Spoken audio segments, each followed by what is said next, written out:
Ngasi ISCOM gi akhanaba mioising unabagi thorama sibu midiang tabiriba aikhogi viewers singbu silky chanambam na taramlok chiri ikai khumna buchiri leunana aikhogi ISCOM gi studio da lengsin biriba ngasi gi guest Raj Chingakham busu taramlok chiri sir.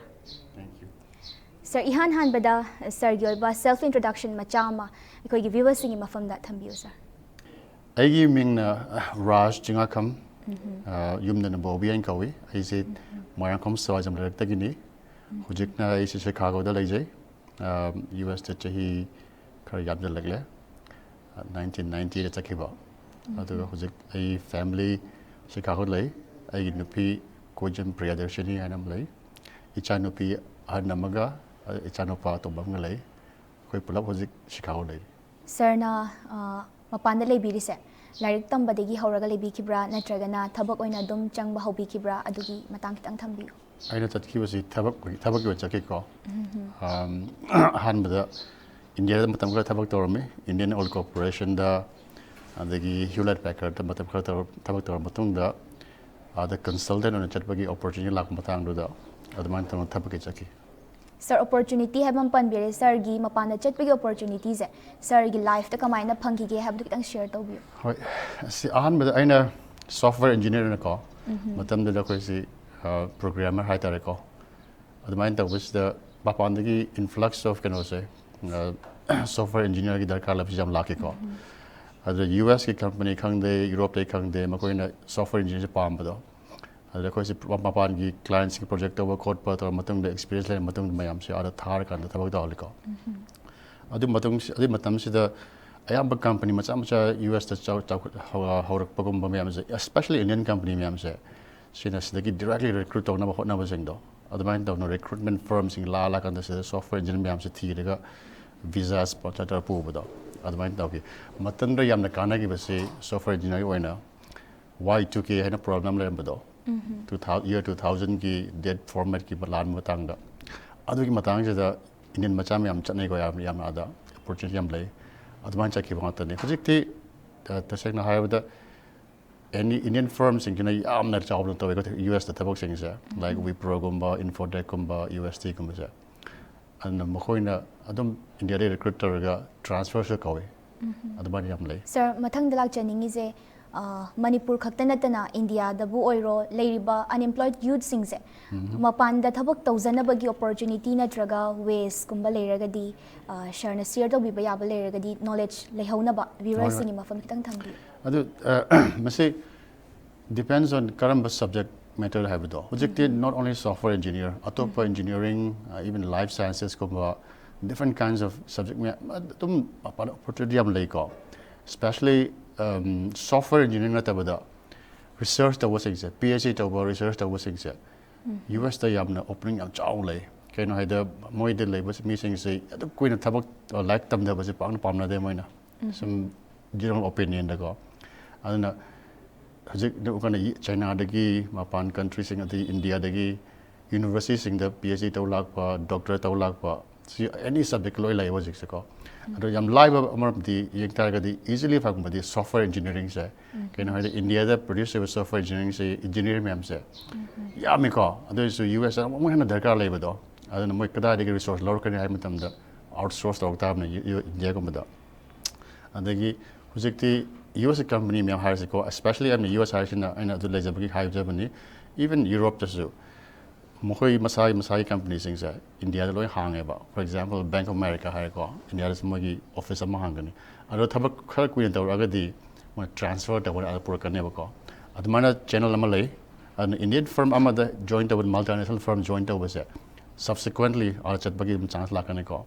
Atopa amana consulting firms in se sina recruiter ga adapu ba ma. Adu visa ge problem adu problem have se mo di manpower am darkar lai me na ba. Adum tholokeni aduna any subject ta kitang khangagadi haidi sig subject da US ta command demand lai command kana recruiter no command reach out to ni haigadi adum thokpa pon ni yam nungai je sir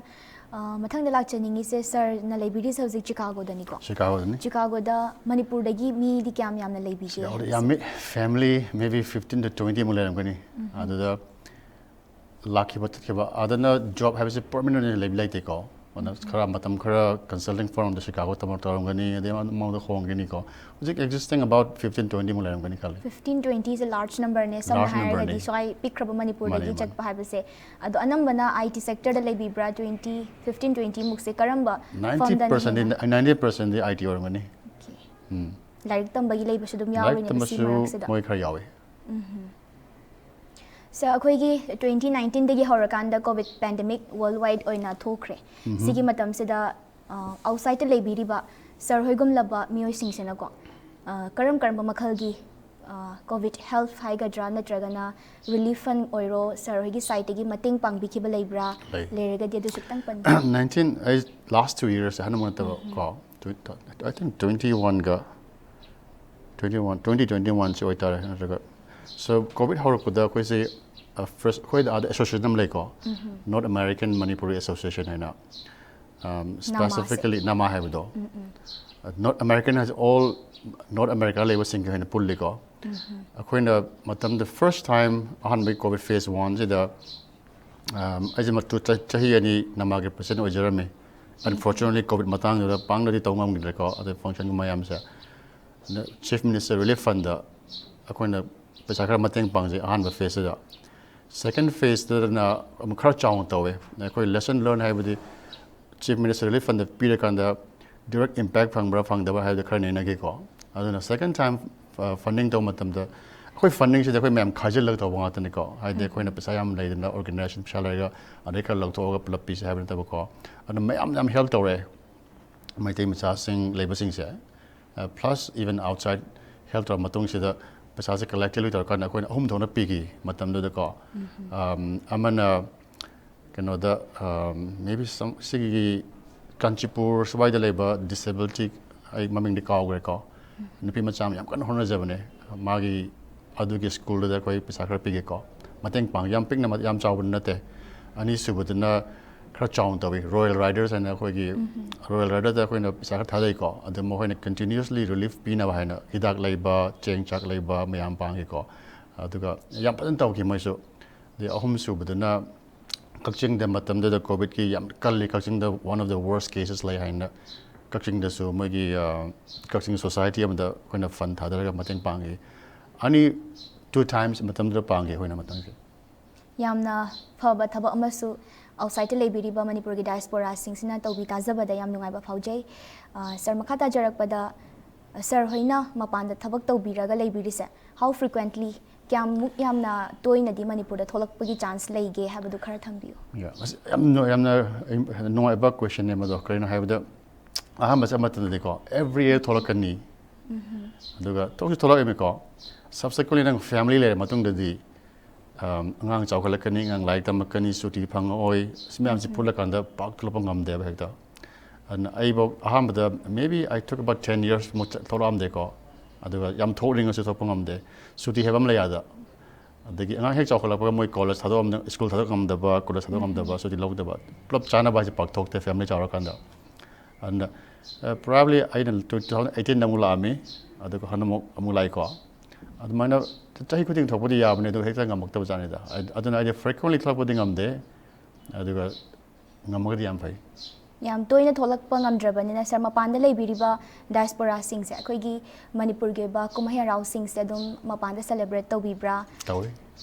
karam karma mawanga tawbi akoigi nat ke ba traditional attires traditional dress set pibra cherauba ningol jakoba dum phajana celebrate tawbibra habdu thambi yam phajan tawi adadi family khuding mak cherau matam da masa masa gi like kat pa khot pa imoinu gi like kat pa khoi Facebook te share tam da uramani na khoi ko hoi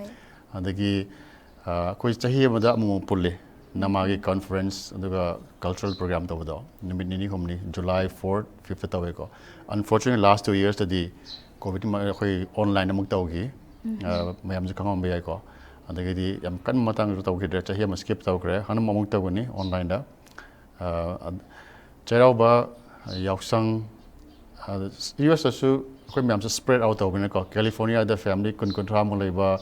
adagi makal adi New York romna kharang leiba masa masa gi loin tawnai ka pulak tawadi pan oi thok tem rom da hargana adu July 4 ki se khoi chai khuding tawse khoi conference se sida boi pulak pulli ko yam angam ngai and every festival the charau batawi ningol chakau batawi yausang tawi Amaram the Yanguragadi, Nusibamadi, Jumdaki Tam Zakakandadi, according to him, toning before Evoco, and every attire, Namatasing say, come but a visa voice, Hanba, they give my taking a piece in my traditional piece at Pavamado. I would say we do more than anybody else.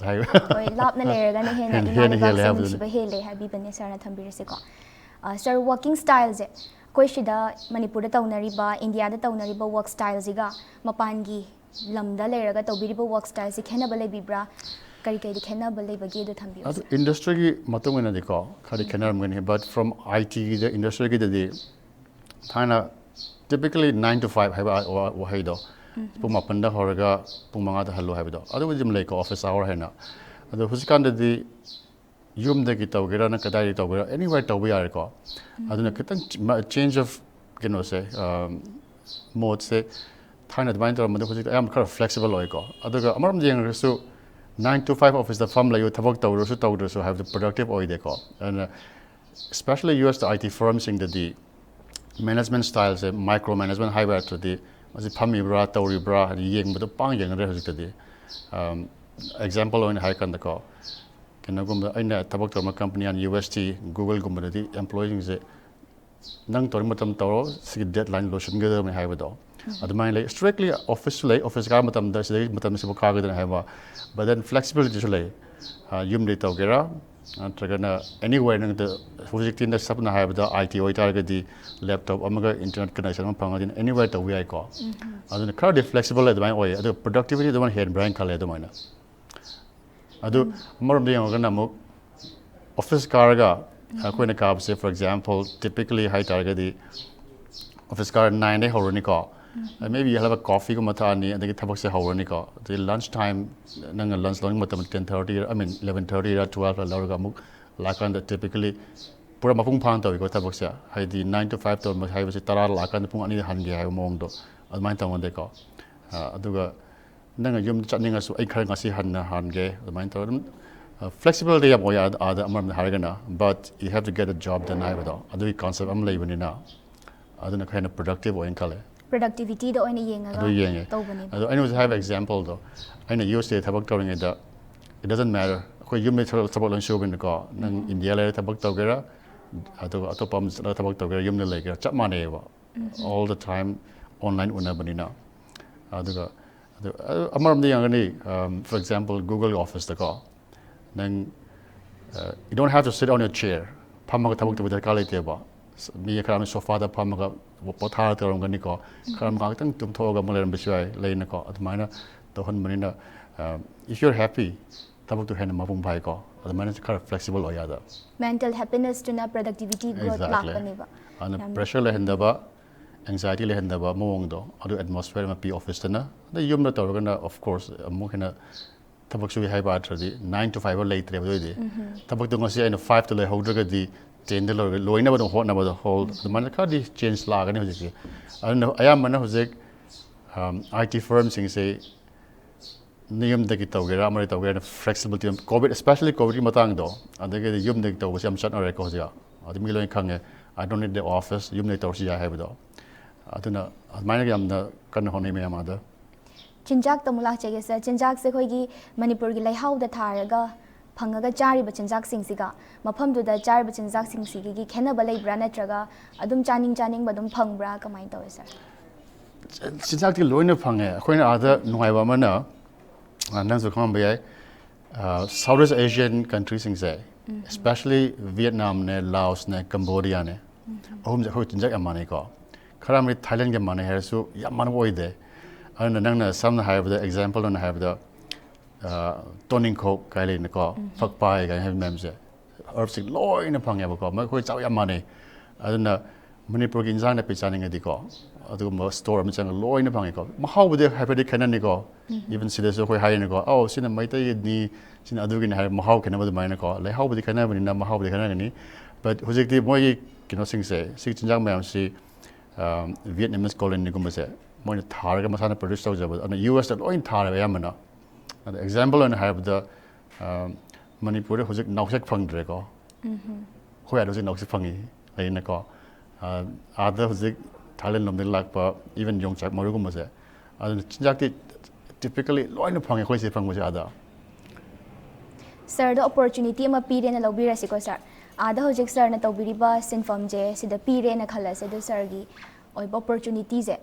animak leirabani na sir da khalo hairagadi karamba da khanne sir amda kari opportunity matang da sir na hojik paibiriba sinfam je okay koi iramda manipur sida su sir da pire na lobira se ba adoi batardi mapan gi se dum logadra natragana manipur gi se logadra haibadu sir gi oiba mo honestly ado cannot tawe depend tawe ai situation kaino haiba ma taseng na haragadi aina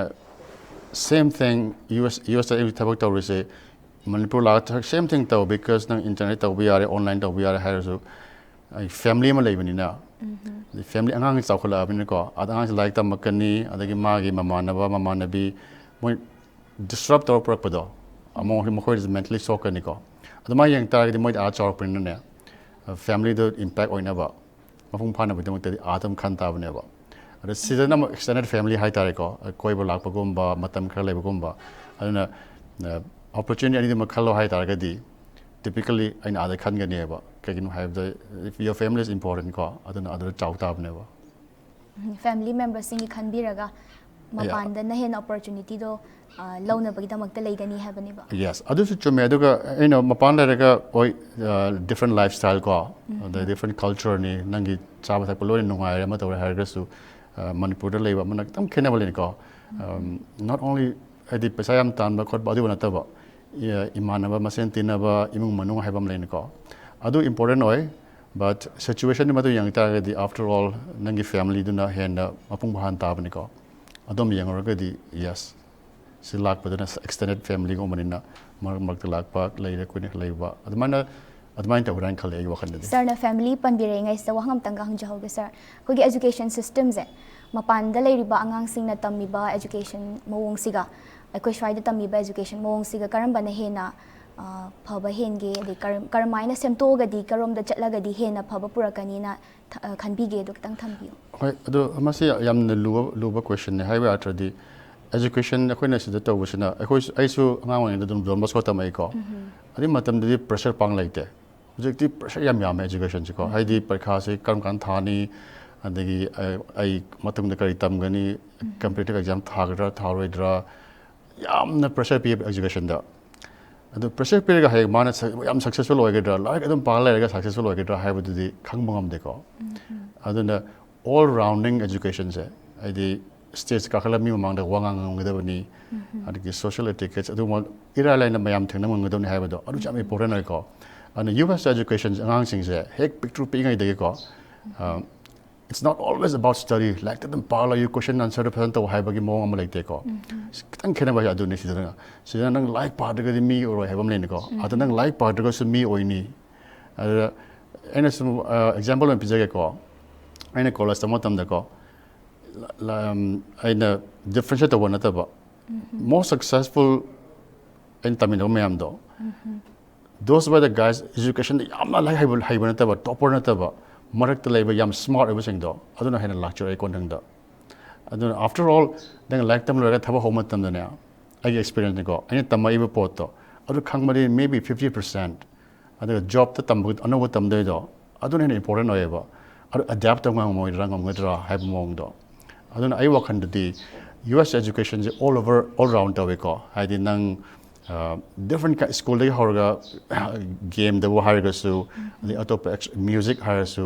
school gi band gumba siguma mayam je school the jazz club laini adu club laini mayam se overall I mean ba heng moi chaw kan hena gyan ta heng khale ba society maram se skill based practical based oina chatle happening yam chale advantage all rounded oi mai ayam bana aduna hena lecture ka drawing khale adu always like the power have do adu di taseng na harga de heng chawra aduna kanar ka ram ani se compare to ga di US education system na khar hen brain khale mi face to ngam ko kham yam se tam se su physics ina khanjaba da India da su US system lak to ko for example angang je high school chat ba hai ba class 8 9 10 no so 8 9 9 10 11 12 je other high school ko we ko adu da 9 ga 10 ga se this is a progression never 10 tam exam tharaga pass the work of the work ko metric thawa smaina smile hand ko just you have a GPA gamba sip my grade to adi matung dum chacha gi do lai ba and last ke 1 year do adi mone college khalam dai gamba adi gamba khara important noi ko aduna tragedy they don't have much pressure and angang sing ai wakhan di education je anxiety yam yon da ba adum free flow hen ba ana hai ba ding sa haja ba do lai dum bal ga first time ta lai ga man hayeng top oine hai ba do adu khan bi de ba do kitang freedom pibi ba aduga yam su pressure da bi da ba akoina thaina nga wang da hey like part of the me ro hen chak pa do adu kitang antaw yang khal la len khal di wakhan di sir na khoi gi ngasi viewers sing da su khoi gi parents ta parents no oiro natraga family members no oiro angang sing se larik padraga di hayeng mi oiro habagi concept leiba mi shu leibiram doini adagi amatam dugi chatnabi do hojik change la e aduna angang sing da yamna pressure pibagi mathau ta de khanba parents su leibiram doini aduna leiriba aikoi gi society se da yengbiriba aikoi gi viewers sing da sir na pibining ba message sama sir gi mafam de gi thambi education madang ni yes aina have jabdi I as a personal opinion ko angang lai pahal ngano hain haibna te ko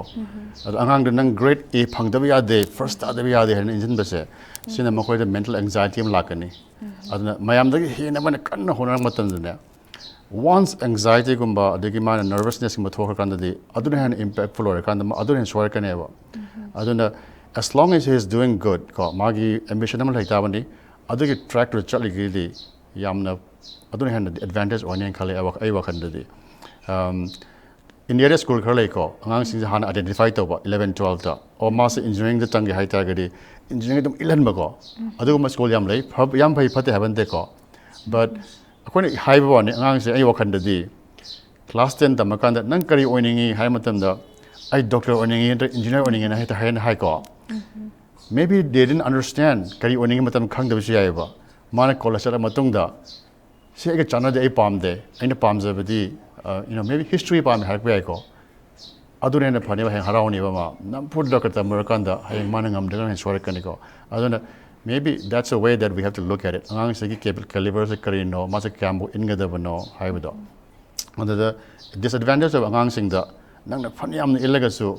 phane am nu te ko ding like pung ni pan pal ga su oi thok ta bi ai ko adi ma hota anxiety la thok na ba kitang relax on phayen khale education system je se aina chum khanza ba da yam imposing oi ko aduga sin angang da yam effect la ka ni ma kan da mai ga wakhan da khang da mai na and I've seen many students khare ko moina dum pressure le ba da heng mama pan hai tau da bi ya de in ma do adu dan kamakter ga yam disheartened oi ba moina ka khan gi ni aina pam ba ta hodre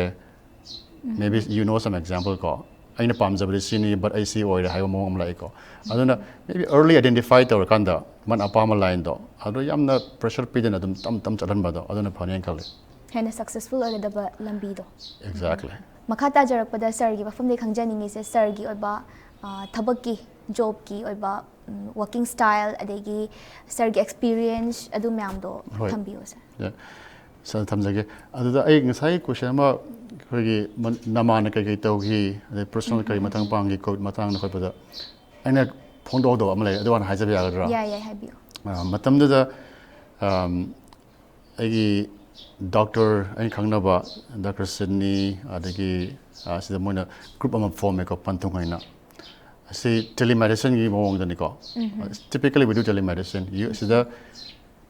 Manipur da operational oiba moi group am lai adagi di mapan da Bangalore da khangde doctor group am lai ko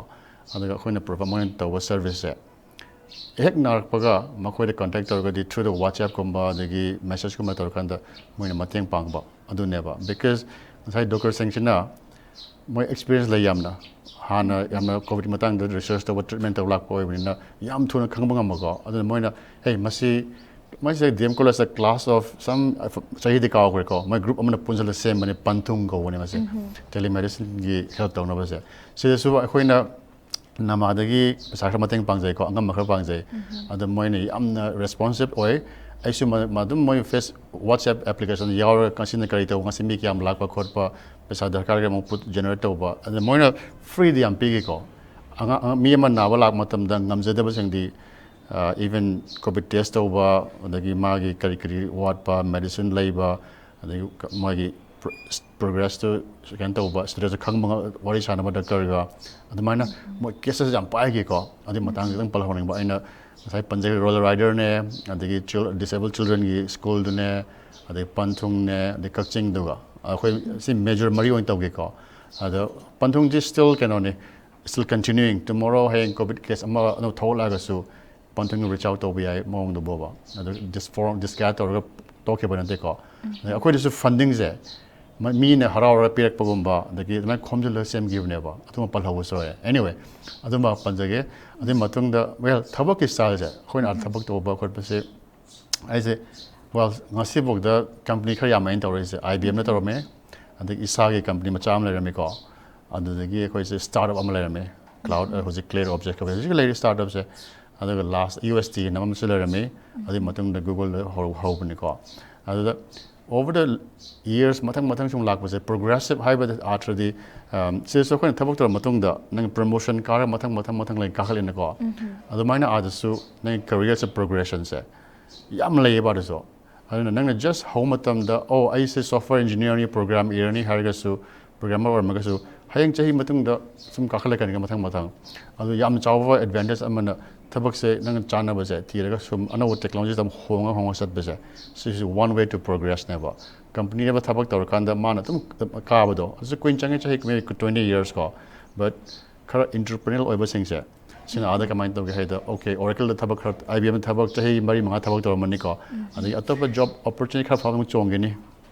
the mind to progression like ko ad mind to ge so some na ha ba da hanba job US la matam da about 5-6 years mo thabak to ko adagi atopa company IBM da mo tor matong da hey second probably isa gi tawja ge habam lain ko adu lor kan da sai nang skill de mang de ba ko oh sir isa gi oina store mi ne tor me mayam da ada khang da se su khang da ba se nang thabak ma tor matong da nang job se lost to khalasi ko matang job change matam khadang thabak to da ba but nang skill de mang de just job to mang mo da ne ko aduna skill le lega di always you'll get a better job have it all other perspective am tham da bane other matha advain to na so US da matam khar to me ko adagi so matang hong ba adu sigi progression je me aksar khara ma ambitious or gida bane ko you have to be ambitious you have to be entrepreneurship khara yawdi pay because a country like US today you get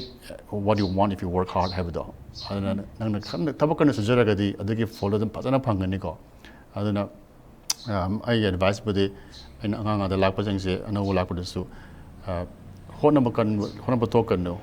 just I ngi silo ai nuai ha ga satisfy again no you go there more much more have do adu khanga da bani ko adagi di I am na khon lak pas H1 da lak kan da nupa dan thabak to ni adagi nupi na matam khar le ni thabak to dana but try to work together double income mo oina ba ana thabak ki matang da di ada di in the sky's the limit you can always get a better job have it all adu mana mindset am like da bani adu aina physic maybe about 5 or 6 honga mane jobs ai lai matam da physics ko adu mana that's a way to progress yourself thabak se ada hoi yam kan mayam loin thabak kan chunai ko adu you never stop learning sir gi madam zu ada dum IT sector da pubiri ra ma se IT ne masu mas aseng badi magi kano se shizagi master tarwe near like was environmental ecology have do adu ada yam the hot subject ni ko but amana ada MBA tar matung da IT do join tar ko and hojik ma se Wintrust and other financial company am le adu gi marketing department gi IT gi da admai tabu to mas madam zu yaram magadi ngasi gi interaction je na nungai ga da bane na khanjai ne madam there's a question hangning ba mayam ma tholak pa do hoi chumi hoi ado yeah angasagi thabak ki matang da yes everyone comes there me mem lai mem se thabak to gi helak ngan ko ado kan na noming kan na suring gi hena mapung pha boy do ado thok country ni US se land of opportunity ga haina mo ni me mem na kaim ta le ga su si matang da yam nuai ba yam lai ai pa la ke ba ko maybe that's my personal story ni ko I don't know nang kashu kai de thambiyo and the first time 1998 consulting company ma se khaw da ge moina agi H1 se lorga ada thabak taw na ma kar puse matam yam nuai me matam du di directly se interview taw kan da thabak si phang ne ha chale ko hojeng na ada chala kan thabak thi nei ko interview taw na ꯑꯩꯅ US ꯌꯧꯔꯛꯄꯁꯦ ꯑꯩꯒꯤ suitcase ꯃꯆꯥ ꯑꯄꯤꯛꯄ ꯑꯃꯒ backpack ꯑꯃꯒ ꯆꯠꯂꯦꯀꯣ ꯑꯗꯣ ꯍꯧꯖꯤꯛ ꯀꯝꯄꯅꯤꯁꯤꯒꯤ ꯑꯣꯅꯔꯁꯤꯅ ꯑꯩꯉꯣꯟꯗ ꯍꯦ ꯎꯅꯔ ꯃꯇꯨꯡꯗ ꯅꯪ ꯕꯦꯛ ꯄꯨꯔ ꯆꯠꯂꯁꯦ ꯍꯥꯏ ꯑꯩ ꯁꯤꯅꯦ ꯍꯥꯏꯕꯗꯣ ꯃꯥ ꯉꯛꯑꯦꯕ ꯁꯤ ꯈꯤꯇꯪ ꯄꯨꯔꯛꯄ꯭ꯔꯥ ꯍꯥꯏꯅ ꯑꯗꯨꯒꯤ ꯃꯇꯝꯁꯦ 1998ꯗꯅꯦ ꯑꯩꯗꯤ ꯊꯥꯖꯗꯦ ꯍꯧꯖꯤꯛ ꯍꯥꯏꯔꯀꯣ ꯍꯧꯖꯤꯛ 1998ꯗ USꯗꯒꯤ ꯑꯍꯥꯟꯕ ꯆꯠꯄ ꯃꯇꯝꯗ maybe $50,000 $60,000 US per annumꯒꯨꯝꯕ ꯄꯤꯅꯦꯀꯣ ꯃꯌꯥꯝꯁꯦ ꯍꯧꯖꯤꯛꯇꯤ amazing ꯍꯧꯖꯤꯛꯇꯤ ꯌꯥꯝꯅ ꯄꯩꯁꯥꯁꯨ ꯌꯥꯝ inflation ꯂꯩꯀꯣ ꯑꯗꯨꯅ ꯃꯣꯏꯁꯨ ꯁꯦꯂꯔꯤꯒꯨꯝꯕ ꯌꯥꯝꯅ ꯐꯖꯅ ꯇꯧꯋꯤꯀꯣ ꯑꯗꯣ ꯑꯩꯅ ꯍꯧꯖꯤꯛꯀꯤ ꯑꯩꯅ ꯍꯥꯏꯕ interesting ꯍꯥꯏꯕꯁꯦ ꯑꯩꯅ USꯗ ꯌꯧꯕ ꯀꯩꯅꯣꯁꯦ I have like $45 in my pocket ꯍꯦꯛ ꯌꯧꯕꯒ ꯁꯤꯗ ꯏꯟꯗꯤꯌꯥꯗ ꯄꯨꯒꯤ ꯄꯩꯁꯥꯁꯦ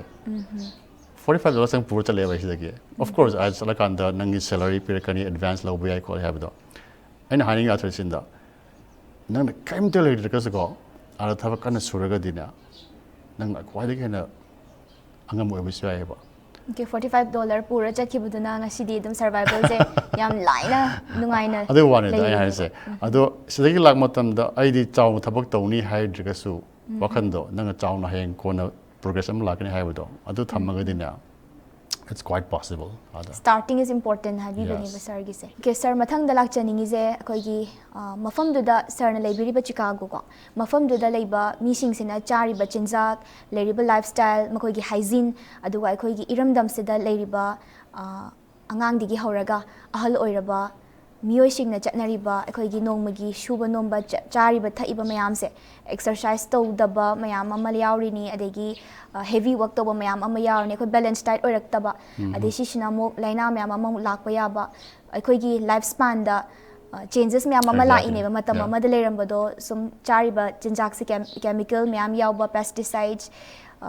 tin hidak mayam se na akoi chasalaga hakchang se su soklakpa yaba mayam ama yawrini ado mafam du da leiba mi singna chariba chinjak se organic oi bibra natraga adum mayam akoi na swai da chari se dum chabra sigi matang kitang thambiyo chume ase mix kanone hai on hatadi maybe about 5-6 years mamang da ko kanamtana organic haiwa the free range adu mayam se yamna luna khalam de ko hujikti adadi organic to khane section de ko hoi mar supermarket am jala kan da regular non organic lagani organic lagani chinja ki matang da de western gi chinja hadi US da level chinja se some of them are worse high tariko hadi mohina typically sisulai ko like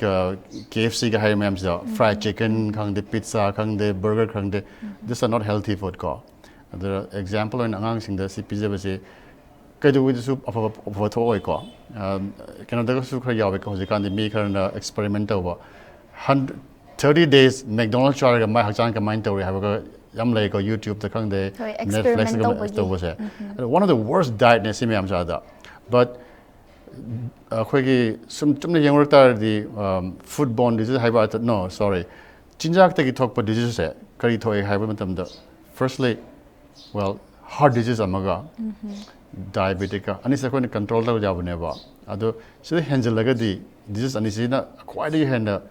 problem ko cha chinjak ta gi ana hojik organic chaba adagi other vegan kanna fashion jibaba vegan non dairy the non meat even vegan chada was even kohibo chade ko adamana is a typical cleansing diet ko mong le ko so different kinds of the makal diet le ko adagi masasu other yam obvious of me yam le ko especially south maning southern side of the country gumba adana ko handana mo hona matam de adu diet diet like south beach diet have gomba yam lay makal ko but overall ada moy chinjak de ko ismane amna vegetable yam yaw chinjak de oi de ko pangna aduga aduna maram moy moy other health problem yam lay the US ko Manipur cha compare to di imong amada typically Manipur family yam service is a good diet ada ang sing na hojek yam encourage the widow de was yam carb yam loaded oil ba oily oil yam yaw was makoi sum pi ngai de tambi gra di mo pang char ko example on have the angkhoi angang sing pang adu mas cha de ba aduga adu ma le ko diet matang de dia adu avoid to ya disease ko diet yam thoi ko adu typically makoi gi diet di meat yam chai aduga maybe some vegetables when I say rice rice am chai ko but ain thanu wa hayam le thanu wa khalam le ko se yoga when yoga practice matam da ba mo yoga eating na male mi amana darkar lai basa khutum mani di hen darkar lai te ba noma da measure my portion se ba ko adu da nang na samna hai ba da cha nang plate ma cha matam da of cake half to the leafy vegetable to mo hello quarter of the carb or hello quarter of the protein or hello hai mong do adu war ga so ai hai mong do khutum mani di hen yam na cha daga di lam ga cha daga di amu hen phai ko and other for asup chakalak sum chanarak pise vegan yoga eating adu the makal like ko and I wakan di one of the surprising thing is angang when they get work but ko usop sa chakam sa dra adu chak cha ra wa re hana pothai na ko adu na maram mo na ko na manipur ho diabetes am tholi mo se food borne disease man tholi mem se sim yam maram mo be ai ba adu I khana bu yeng ta ga de some understanding am la matam de yes hoi se insang na piyam phang bani na so they hena focus targa plant based diet se amaram da yamna phawe ko hoje ada and algi chinjak ta seng jeng di moin chabri healthy or brady it's not so healthy and the hoje di am change sam lai moin hena gyan tare hoje sim chare de khoi kuin hing hoi sila ka lena la ka hai mong do and change sam lai similarly khoi se na ar chaw chinjak sing do khoi ang sing yam pa me mong da se channel ko adu kitang short ka do malik ko na adu mat chinjak matang adu panjani ꯑꯩꯈꯣꯏꯒꯤ ꯆꯠꯅꯕꯤꯅꯦꯅ ꯂꯩꯔꯤꯕ ꯑꯩꯈꯣꯏꯒꯤ ꯎꯁꯣꯞ ꯃꯦꯂꯥꯗ ꯏꯟꯖꯥꯡ ꯃꯊꯦꯜ ꯃꯊꯦꯜ ꯃꯌꯥꯝ ꯊꯝꯃꯒ ꯑꯣꯚꯔ ꯏꯇꯤꯡ ꯆꯥꯁꯤꯜꯂꯀꯥꯟꯗ ꯂꯥꯛꯀꯗꯕ ꯃꯥꯒꯤ ꯇꯨꯡꯒꯤ ꯄꯨꯟꯁꯤꯗ ꯍꯦꯟꯅ ꯁꯣꯛꯂꯛꯀꯗꯕꯒꯤ ꯁꯔꯨꯛ ꯑꯩꯈꯣꯏꯒꯤ ꯑꯣꯀꯦꯖꯟꯁꯤꯡ ꯑꯩꯈꯣꯏ ꯀꯨꯝꯍꯩ ꯍꯔꯥꯎꯁꯤꯡꯗ ꯐꯥꯎꯕ ꯁꯦꯝꯗꯣꯛꯄꯒꯤ ꯃꯇꯝꯗꯨꯗꯤ ꯑꯣꯏꯔꯕ꯭ꯔꯥꯅ ꯈꯟꯖꯩꯀꯣ ꯍꯣꯏ ꯑꯗꯨꯃꯥꯏꯅ ꯍꯥꯏ ꯇꯥꯔꯦ ꯑꯗꯣ well ꯑꯩꯈꯣꯏꯕꯨꯗꯤ ꯊꯥꯏꯅꯒꯗꯤ ꯆꯥꯛ ꯌꯥꯝ ꯆꯥꯔꯒ ꯊꯕꯛ ꯌꯥꯝ ꯇꯧꯔꯝꯃꯤ ꯍꯧꯖꯤꯛ ꯊꯕꯛ ꯇꯧꯗ꯭ꯔꯒꯗꯤ it's like ꯇꯦꯡꯀꯤ ꯑꯃ ꯐꯨꯜ ꯑꯣꯏꯔꯒ ꯅꯪ ꯁꯨꯝ ꯍꯥꯞꯆꯟ ꯏꯁꯤꯡ ꯍꯥꯞꯆꯟ ꯍꯣꯠꯅꯕ ꯆꯞ ꯃꯥꯟꯅꯩꯕ ꯑꯃꯔꯣꯝꯗꯗꯤꯀꯣ ꯑꯗꯨ ꯅꯁꯥꯅ ꯄꯨꯔꯛꯄ ꯉꯝꯃꯣꯏ ꯍꯥꯏꯕ ꯃꯑꯣꯡꯗꯨꯅꯤ ꯌꯥꯝ ꯅꯨꯡꯉꯥꯏꯖꯩ ꯑꯗꯨ ꯃꯊꯪꯗ ꯂꯥꯛꯆꯅꯤꯡꯉꯤꯁꯤ ꯁꯔ ꯍꯥꯏꯖꯤꯟꯁꯦ ꯑꯩꯈꯣꯏꯒꯤ ꯁꯦꯜꯐ ꯍꯥꯏꯖꯤꯟ ꯈꯤꯇꯪ ꯆꯠꯂꯒ ꯂꯩꯕ ꯗꯁꯕꯤꯟꯗ ꯊꯥꯗꯕ ꯌꯥꯕ ꯄꯣꯠꯁꯦ ꯊꯥꯗꯅꯤꯡꯗ꯭ꯔꯤꯅꯦꯕ ꯑꯩꯈꯣꯏ ꯏꯔꯝꯗꯝꯗ ꯂꯩꯔꯤꯕ ꯃꯤꯑꯣꯏ ꯈꯔꯗꯤ ꯑꯗꯨꯝ ꯂꯣꯏꯅꯃꯛꯇꯤ ꯅꯠꯇꯕ ꯈꯔꯅ ꯆꯦꯟꯊꯕꯗꯣ ꯑꯗ ꯇꯨꯔꯦꯜꯗꯁꯨ ꯉꯥꯏꯔꯦ ꯄ꯭ꯂꯥꯁꯇꯤꯛ ꯋꯦꯁ ꯃꯌꯥꯝ ꯑꯃ ꯒꯥꯔꯕꯦꯖ ꯃꯌꯥꯝ ꯑꯃ ꯑꯗꯨꯝ ꯃꯤꯠꯅ ꯐꯣꯡꯅ ꯎꯔꯒ ꯂꯩꯔꯕ ꯉꯥꯛꯇꯅꯤ ꯑꯗꯒꯤ ꯁꯤꯗꯒꯤ ꯊꯣꯛꯂꯛꯄ ꯂꯩꯅꯥ ꯇꯤꯟꯅꯥ ꯃꯌꯥꯝꯗꯨꯅ ꯍꯌꯦꯡ ꯏꯁꯤꯡ ꯏꯆꯥꯎ ꯊꯣꯛꯑꯀꯥꯟꯗ ꯂꯩꯅꯥ ꯃꯌꯥꯝ ꯑꯃ ꯄꯣꯛꯂꯛꯇꯣꯏꯅꯤ ꯁꯤꯒꯨꯝꯕ ꯑꯩꯈꯣꯏꯒꯤ ꯁꯦꯟꯁ ꯁꯤꯚꯤꯛ ꯁꯦꯟꯁꯁꯦ ꯑꯩꯈꯣꯏꯒꯤ ꯄꯕ꯭ꯂꯤꯛꯇ ꯂꯩꯕ ꯋꯥꯠꯄꯒꯤ ꯍꯥꯏꯒꯗ꯭ꯔꯥ ꯈꯪꯅ ꯈꯪꯅ ꯁꯦꯝꯗꯣꯛꯅꯤꯡꯗꯕ ꯍꯥꯏꯒꯗ꯭ꯔꯥ ꯃꯐꯝꯗꯨꯗ ꯂꯩꯕ ꯃꯤꯑꯣꯏꯁꯤꯡꯒ ꯑꯩꯈꯣꯏꯒꯤ ꯏꯔꯝꯗꯝꯗ ꯂꯩꯕ ꯃꯤꯑꯣꯏꯁꯤꯡꯒ ꯈꯦꯠꯅꯕ ꯎꯕꯤꯕ ꯂꯩꯔꯒꯗꯤ ꯈꯤꯇꯪ ꯊꯝꯕꯤꯌꯨ yes civic sense ꯍꯥꯏꯕ ꯆꯨꯝꯃꯤꯀꯣ ꯑꯥꯗꯁꯨ yes in a city ꯃꯅꯨꯡꯗ ꯑꯃ ꯍꯨꯟꯗꯣꯛꯑꯝꯕ ꯌꯥꯎꯕ ꯌꯥꯏ ꯑꯗꯨꯒ ꯑꯥꯗ ꯌꯥꯝ ꯅꯥꯜꯂꯤꯁꯦ ꯀꯔꯤꯅꯣ ꯍꯥꯏꯕꯗ ꯃꯤꯅꯁꯨ ꯃꯁꯥ ꯃꯁꯥꯅ ꯇ꯭ꯔꯥꯁ ꯃꯇꯨꯡ ꯏꯟꯅ ꯊꯝꯃꯝꯒꯅꯤꯀꯣ ꯅꯪ ꯀꯩꯅꯣꯝ ꯆꯥꯔꯁꯨ ꯍꯨꯟꯗꯣꯛ ꯃꯇꯝꯗ ꯑꯣ ꯀꯩꯝ ꯂꯩꯇ꯭ꯔꯦ ꯃꯄꯥꯟ ꯂꯪꯁꯤꯜꯂꯝꯃꯣꯏꯕ moreover ꯑꯗꯨꯁꯨ ꯂꯩ ꯑꯗꯨ ꯃꯊꯛꯇ ꯁꯤꯇꯤꯁꯦ ꯃꯁꯥ ꯃꯁꯥ ꯁꯤꯇꯤ ꯃꯌꯥꯝꯁꯦ ꯁꯤꯅ ꯑꯩꯈꯣꯏꯒꯤ ꯀ꯭ꯂꯤꯟ ꯇꯧꯕꯁꯦ ꯌꯥꯝ ꯇꯣꯏꯅ ꯇꯧꯏꯀꯣ ꯁꯝꯅ ꯍꯥꯏꯔꯕꯗ ꯒꯥꯔꯕꯦꯖ ꯍꯥꯏꯔꯗꯤ ꯌꯨꯝꯒꯤ every week khudingi garbage amuk collect tawba lakani ko aduna masana dum garbage waste management chakhrani ko aduna masana na lai tabne adai moi euth laga truck tor kanda subji set kani ko not like hoiste ai su uzai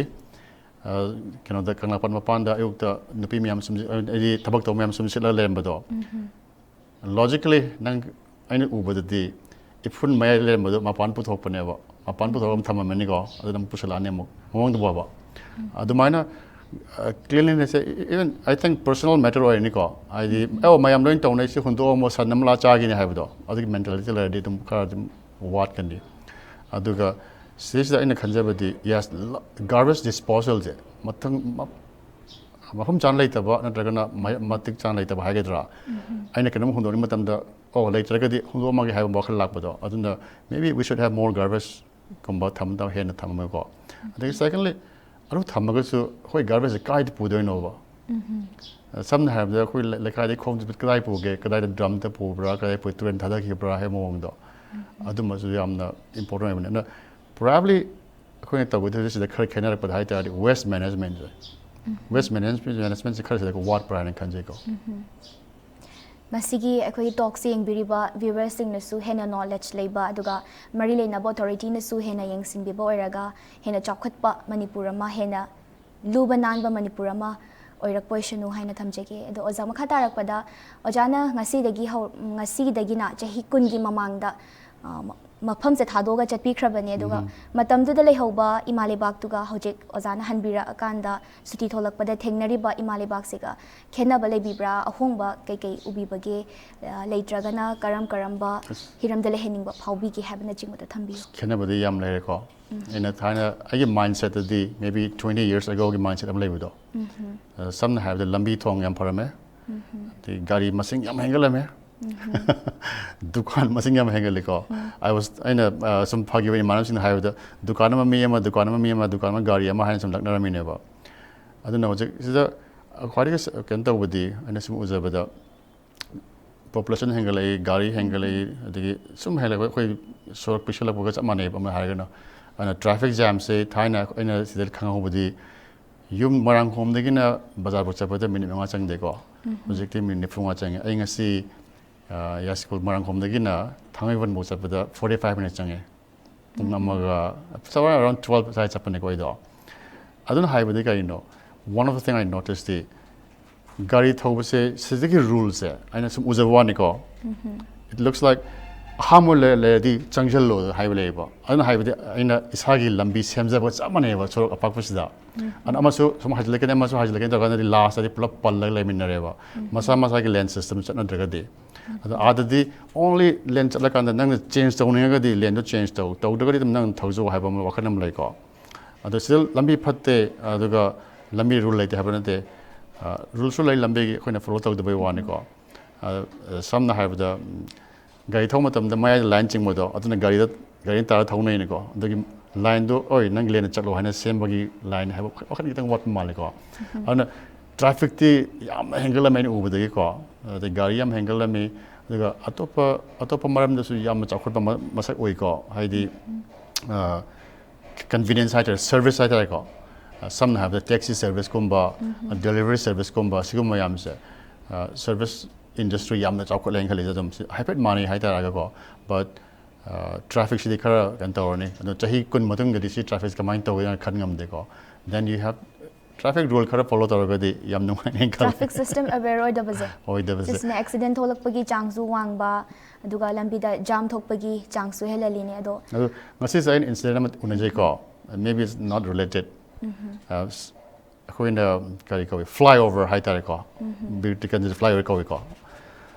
puri problem de lag ko same flyover the traffic ani chale som dang ga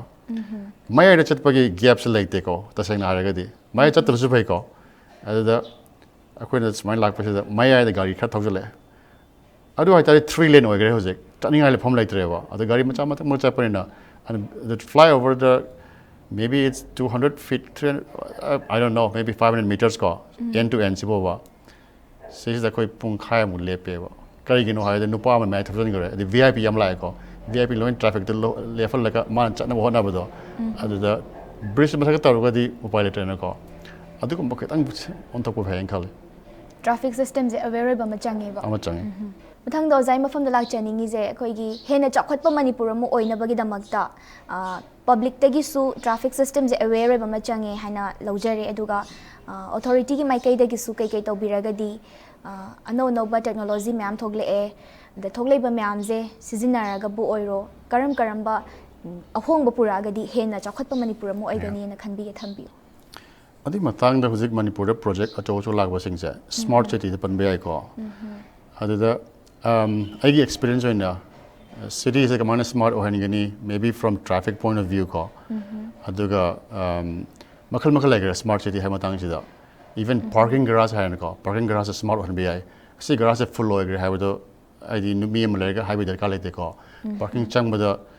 hana already nang na gate to get ticket am ka tari mathanda open taw jaba khot ba automatized of hajar makhal bana sigi subject ai yamna thabak chahi mari manga tarome ba ko khoina internet of things ana malai ko IoT ha bi do adi matang da adugi Spain the city traffic light to adu camera monitoring to bagi US da gedum directly khoina yengba sigi points da kyam chatli example on have our highway the lane mari chat pase adu board leba highways manak sida se thar kane ba ai sigi distance da nang pung minute rama changani sida accident lai re aduna sida nang tap thaga da ni si matang sida hai myam se in time and information people mind over se khoina kar implement tau jagare ko aduna Manipur is smart city la matanda moi program de matung ina kari hana khwaidagi impactful oya haibdo haidi for example koi Imphal city da camera listing ama thamaga adudagi lakpa video feed to kamaina maintain tawgani adudagi kari analyze tawgani hai mong do adu hana phajana mapung phana khamba ma darkar ai khale ko haidi adug impact to koina tar project to gi kana bar kari lei haibdo and firstly city smart on gate me so smart everything ko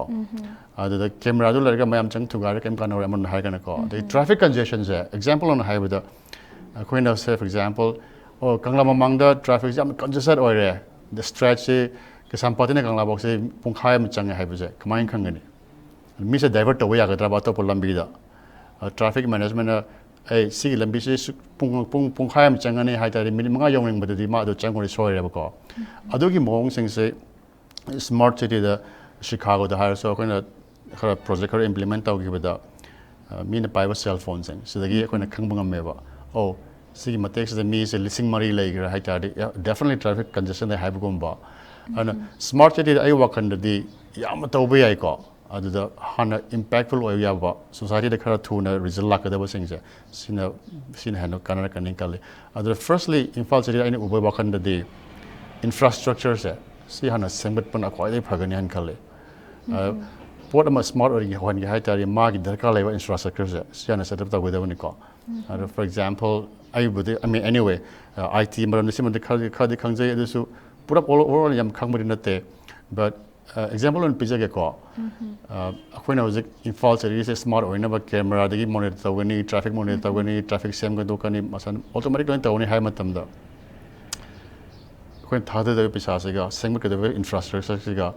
maintenance kyam kuine tawngam gani revenue kamai lakani ha mong do adu kitang gi ngutar ga di more important is maintenance ka support ga revenue hana darkar la ba kona long run de adu gi infrastructure like traga di mo hena wa ga ne ba when maybe we are smart for 5 years from today ko 5 years to la ka maintain ta mu tok ni ko adu tok ta na ba hana kitang mountain na khana ba darkar le aina smart cities pi re matung da sig tech lakadra for example smart parking har chine nang parking the smart adi collection dana muk maintain to kuin ngam gadra hai mong da so sig topic se yam na chaw topic ni yam so interesting topic ne nang asi gi just to tell you like smart city madang se yam na program ni Manipur government dagi or India government dai ko but yem batare na ko kamana la ke hai mong do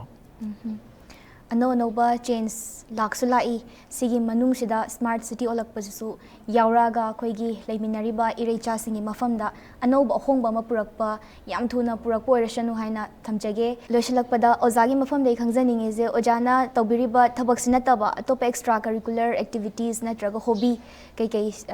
tawbadi haina ba leibige habadu khatang thambi yeah yam nungai ba question ne ai hobby se hoje chingka ba lamjin chenba da kana focus ta go siksa ada angang wai dagi Manipur le ngai dagi sei sakpa rock and roll sigum da yamna interest of the ko and still I play guitar khong jai mar marta adaga aduna kai da yum da tuminna phamjaraga ithandagi nungai ni ko mayam gi na ta bai tare ama US so mai sei sakpa yam haibu lei guitar khom yam hai na khoi mo pul ga na mo punba that's a part of a hobby adaga aina tahi ani home se mamang se sidagi family change so gi se nasagi khoi na panjage ba health ki matang do adu da hangsang sa active lifestyle se sile taw da ya de ko after 40 good matang da di nang hangsang sondarak pa muscle mass tarak pa de bone density lose tarak pa khor mayam se si overcome taw gen tak leina le hello hai ta active lifestyle ma le taw ne ko active lifestyle se leina ba damak ta aina kai ta hojik si lamjin chen ba long distance andagi chingka ba yam kan taw na ai si lak mutam da yam nungai ba mana itom na chalaga baroni maning nei ka ba gumba mayam nang to de ka yo no na tom na ka gi no ai gumba ado but si taseng hai ga di active lifestyle taw na ba se Manipur de yam lei ko ching wa yam wang da ba macha sing se se is the trail gumba chat pa ka ba to ba walking chat ba yam tanai ka yukta yam pha ba ta ba ne do ya adu ai gi hojik hai ga hobby hai ta ga ani dung ai lamjin chen ba isai sak pa chingka ba sir gi hobby je isai sak pa walking chat pa trekking do basine na thambire ko sir am nungai aduga sir na Manipur da leibi khidoi se kayam koina leibi khidoi no ai se hangtit tang mari da chalani amu halani ko ai solak pasi tang 38 da ꯑꯩꯁꯦ ꯇꯁꯦꯡꯅ ꯍꯥꯏꯔꯒꯗꯤ ꯏꯃꯥ ꯂꯩꯈꯤꯗꯕꯒꯤ ꯊꯣꯛꯂꯛꯄ ꯍꯥꯏꯇꯥꯔꯦꯀꯣ ꯑꯗꯨ ꯃꯇꯝ ꯍꯞꯇꯥꯃꯨꯛ ꯊꯦꯡꯊꯕ ꯆꯥꯎꯔ ꯃꯇꯨꯡꯗ ꯑꯗꯨꯅ ꯍꯧꯖꯤꯛ ꯑꯃꯨꯛ ꯍꯜꯂꯒ ꯑꯃꯨꯛ ꯕꯦꯛ ꯇꯨ ꯁ꯭ꯀ꯭ꯋꯥꯔ ꯋꯥꯟ ꯑꯃꯨꯛ ꯊꯕꯛ ꯇꯧꯔꯛ ꯇꯥꯕꯅꯦ ꯑꯗ ꯁꯔꯅ ꯆꯤꯜꯂꯕ ꯃꯇꯝ ꯀꯥꯏꯊꯣꯛꯄꯤꯔꯒ ꯑꯩꯈꯣꯏꯒꯤ ISCOMꯒꯤ ꯁ꯭ꯇꯨꯗꯤꯑꯣꯗ ꯂꯦꯡꯁꯤꯟꯕꯤꯔꯛꯇꯨꯅ ꯑꯈꯟꯅꯕ ꯃꯤꯑꯣꯏꯁꯤꯡ ꯎꯅꯕꯒꯤ ꯊꯧꯔꯝ ꯑꯁꯤꯕꯨ ꯁꯔꯨꯛ ꯌꯥꯕꯤꯕ ꯃꯄꯨꯡ ꯐꯥꯍꯟꯕꯤꯕ ꯁꯔꯒꯤ ꯃꯐꯝꯗ ꯊꯥꯒꯠꯄ ꯐꯣꯡꯗꯣꯛꯆꯔꯤ ꯁꯔꯒꯤ ꯂꯥꯏꯐꯇꯁꯨ ꯍꯦꯟꯅ ꯒ꯭ꯔꯣꯊ ꯂꯩꯕ ꯍꯦꯟꯅ ꯅꯨꯡꯉꯥꯏ ꯌꯥꯏꯐꯕ ꯍꯦꯟꯅ ꯍꯦꯜꯗꯤ ꯑꯣꯏꯕ ꯂꯥꯏꯐ ꯑꯃ ꯑꯣꯏꯕꯤꯔꯒ ꯌꯥꯝꯅ ꯄꯨꯟꯁꯤ ꯅꯨꯡꯁꯥꯡꯕ ꯌꯥꯝꯅ ꯁꯛꯁꯦꯁꯐꯨꯜ ꯑꯣꯏꯕ ꯄꯨꯟꯁꯤ ꯑꯃ ꯑꯣꯏꯕꯤꯌꯨ ꯍꯥꯏꯅ ꯑꯩꯈꯣꯏꯒꯤ ꯃꯥꯏꯀꯩꯗꯒꯤ ꯋꯤꯁ ꯇꯧꯖꯔꯤ ꯊꯦꯡꯛ ꯌꯨ ꯌꯥꯝ ꯅꯨꯡꯉꯥꯏꯖꯩ ꯑꯩꯁꯨ ꯅꯣꯏ ISCOMꯅ ꯏꯟꯚꯥꯏꯠ ꯇꯧꯗꯨꯅ ꯉꯁꯤ ꯋꯥꯔꯤ ꯑꯃ ꯁꯥꯟꯅꯕ ꯐꯪꯖꯕꯁꯦ ꯂꯣꯏꯅꯅ ꯑꯩꯈꯣꯏꯒꯤ ꯊꯧꯔꯝ ꯑꯁꯤꯕꯨ ꯌꯦꯡꯕꯤꯔꯤꯕ ISCOMꯒꯤ ꯚ꯭ꯌꯨꯋꯔꯁꯤꯡꯕꯨꯁꯨ ꯁꯤꯜꯀꯤ ꯆꯥꯅꯕꯝꯅ ꯑꯃꯨꯛꯀ ꯍꯟꯅ ꯏꯀꯣꯛꯅꯅ ꯈꯨꯔꯨꯝꯖꯔꯤ